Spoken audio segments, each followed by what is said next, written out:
Assalamualaikum warahmatullahi wabarakatuh.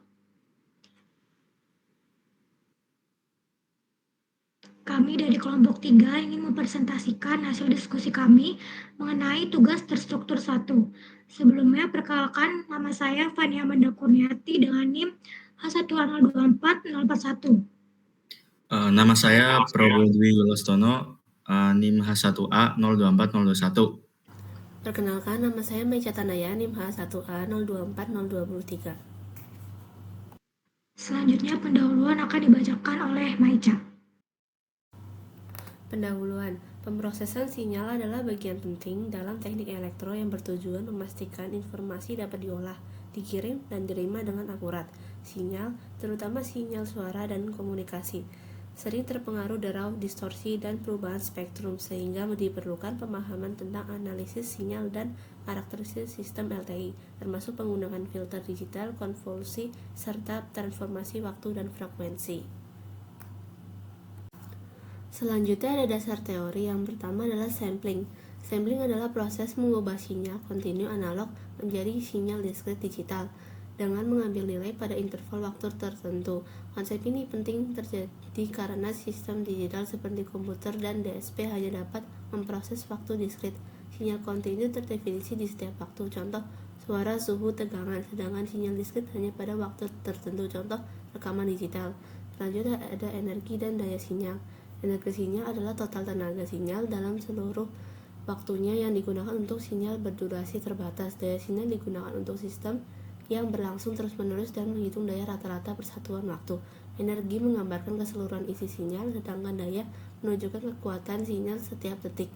Konsep ini penting untuk memilih metode analisis yang sesuai seperti pulsa data, energi, dan gelombang karir daya. Selanjutnya ada transformasi Fourier. Transformasi Fourier mengubah sinyal dari domain waktu ke domain frekuensi dengan memecahnya menjadi kombinasi gelombang sinus dan kosinus. Proses ini memudahkan analisis spektrum frekuensi dan sangat penting dalam komunikasi, audio, pengolahan citra, dan sistem kontrol. Awalnya digunakan DFT tetapi digantikan oleh FFT yang lebih cepat dan efisien. Selanjutnya ada modulasi. Modulasi adalah proses menumpangkan sinyal informasi ke sinyal pembawa berfrekuensi tinggi agar dapat dikirim lebih efektif. Tujuannya untuk mempermudah transmisi jarak jauh, menyesuaikan sinyal dengan saluran, dan memungkinkan banyak sinyal dikirim tanpa saling mengganggu. Salah satu jenisnya adalah modulasi amplitudo. Dalam teknik AM/DSB/SC, carrier tidak dipancarkan sehingga hanya sideband USB dan LSB yang dikirim. Prosesnya yang pertama ada input data, perhitungan dengan program, kemudian visualisasi plot. Selanjutnya program yang akan dijelaskan oleh Probo. Oke. Jadi yang sebenarnya di sini kita itu mencoba untuk mengkonversi suatu perhitungan yang secara teoritis sudah ada ke dalam bentuk program Python. Di sini kita pakai Python 3.9 dan kita coba running programnya di Jupyter. Di sini pertama kita akan menambahkan library-nya dulu. Nah, sebenarnya basically ada 3 library. NumPy untuk perhitungan matematis, Matplotlib untuk visualisasi gelombangnya ataupun sinyalnya, kemudian SCPy sebenarnya itu library yang dalamnya itu terdapat bermacam-macam perhitungan saintifik gitu. Kayak misal di sini kita punya FFT, fast forward transform, terus ada resample untuk sampel sinyal, dan wavelife untuk mengolah dia punya sinyal suara gitu dalam file wave. Oke, bisa di next. Oke, kemudian di sebelah kiri aku share screen aja kali ya. Boleh. Oke, aku share screen aja sebentar.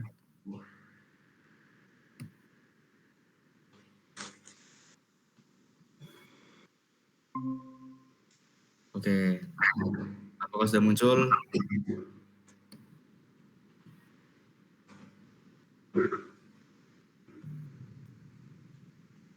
Oke, aku akan jelasin melanjutkan dari yang pertama tadi. Jadi di awal tadi kita itu mencoba untuk mengincludekan library-nya. Kita mencoba tautkan dulu library-nya gitu. Setelah itu kita mencoba untuk mengikuti step by step yang diberikan oleh modul. Yang pertama ada modul pertama. Di modul pertama kita melakukan suatu pengolahan, lebih tepatnya hanya sekedar visualisasi sih. Jadi sinyal yang kita masukkan melalui rekaman, kita masukkan ke sini, kemudian sinyal tersebut kita plotkan menggunakan matplotlib. Dan sebelum diplotkan, kita ubah dulu sinyal tersebut menjadi sinyal mono, dan kita ubah tipe datanya menjadi float agar bisa ditampilkan dengan lebih baik dan diproses dengan lebih efisien. Kemudian kita hitung, di sini ada perhitungan untuk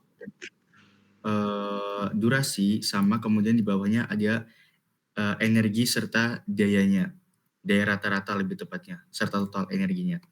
Nah, gimana cara kita tahu total energi dan daya rata-rata? Sebenarnya sudah kita letakkan di laporan, sehingga kita tinggal mengkonversi perhitungan matematisnya ke dalam bentuk program aja. Nah, untuk hasilnya, outputnya itu seperti ini. Ini hasil dari matplotlib-nya. Untuk rentan amplitudenya itu dari sekitar min 7.500 sampai dengan 10.000 dengan total kurang lebih 500.000 sampel. Terus di sini juga ada output dari perhitungannya, durasinya 10,40 second, jumlah data 499.096, sampling rate-nya 48.000 Hz, bit depth-nya 16 bit. 16 bit dari mana? Dari 16 bit ini dari default dari file WAV-nya itu. Sedangkan total energinya 8,41 kali 10 pangkat 11 dan daya rata-ratanya 1,68 kali 10 pangkat 6. Oke, next ke modul yang kedua. Modul yang kedua ini sebenarnya akan banyak melakukan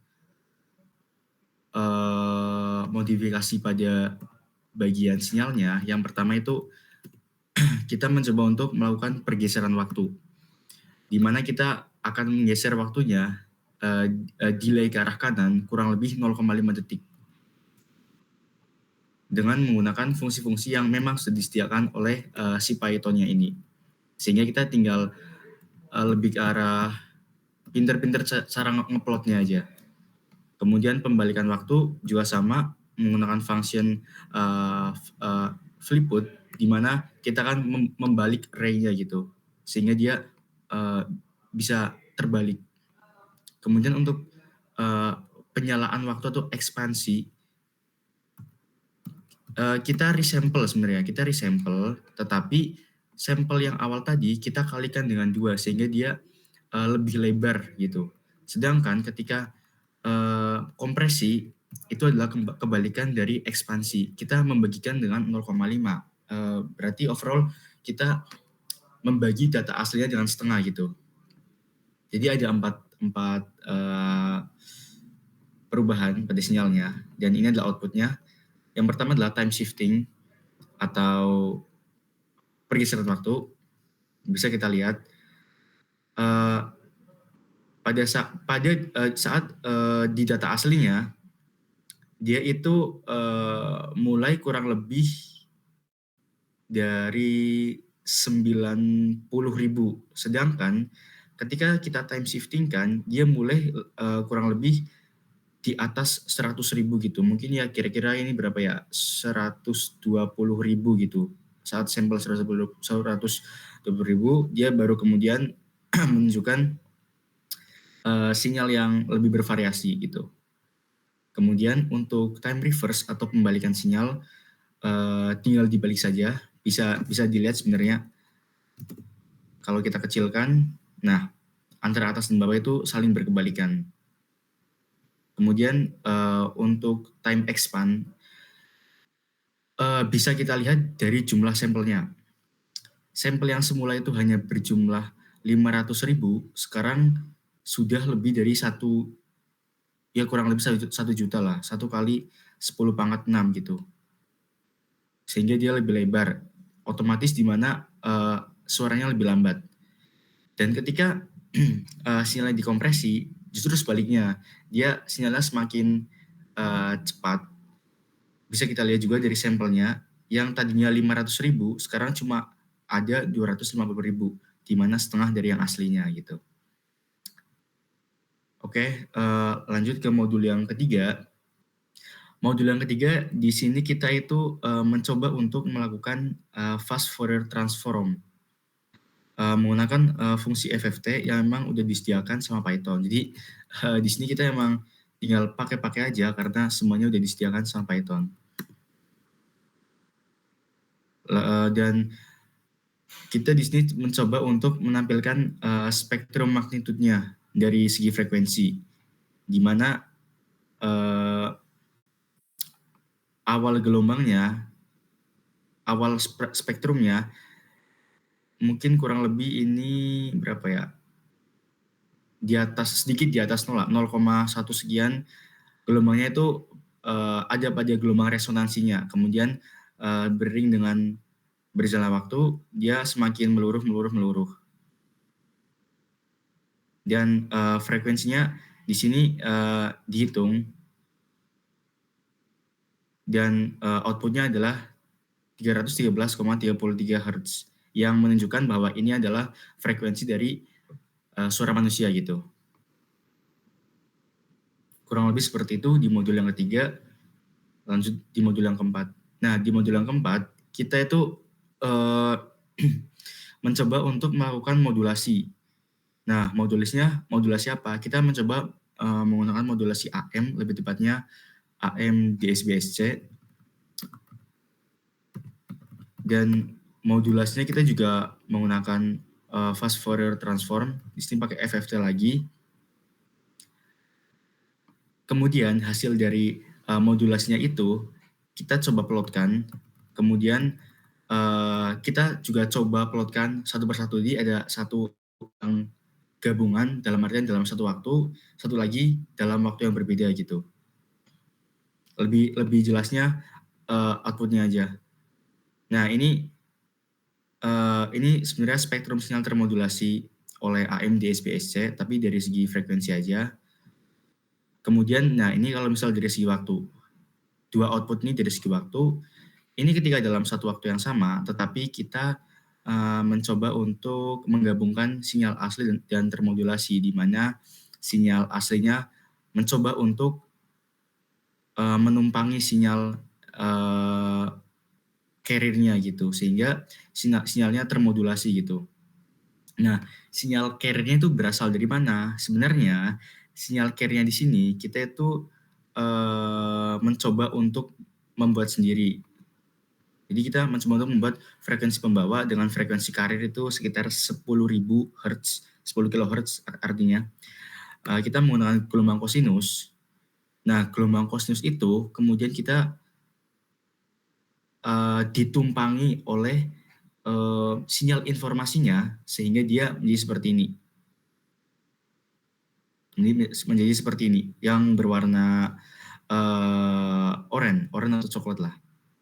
Sedangkan yang berwarna biru adalah sinyal aslinya. Nah, jadi bisa kita komparasikan antara sinyal asli dan sinyal termodulasi. Sinyal asli itu kerapatannya itu dia jauh lebih tidak rapat gitu. Sedangkan ketika sinyal termodulasi dia jauh lebih rapat gitu. Oke, itu sekiranya untuk bagian dari program. Intinya kita sebenarnya di program ini tinggal mengkonversi perhitungan ke dalam bentuk program dan visualisasi dengan Matplotlib aja. Sekian. Oke, mungkin bisa dilanjutkan. Oke, mungkin sekian presentasi dari kelompok kami. Kurang lebihnya mohon maaf. Wassalamualaikum warahmatullahi wabarakatuh.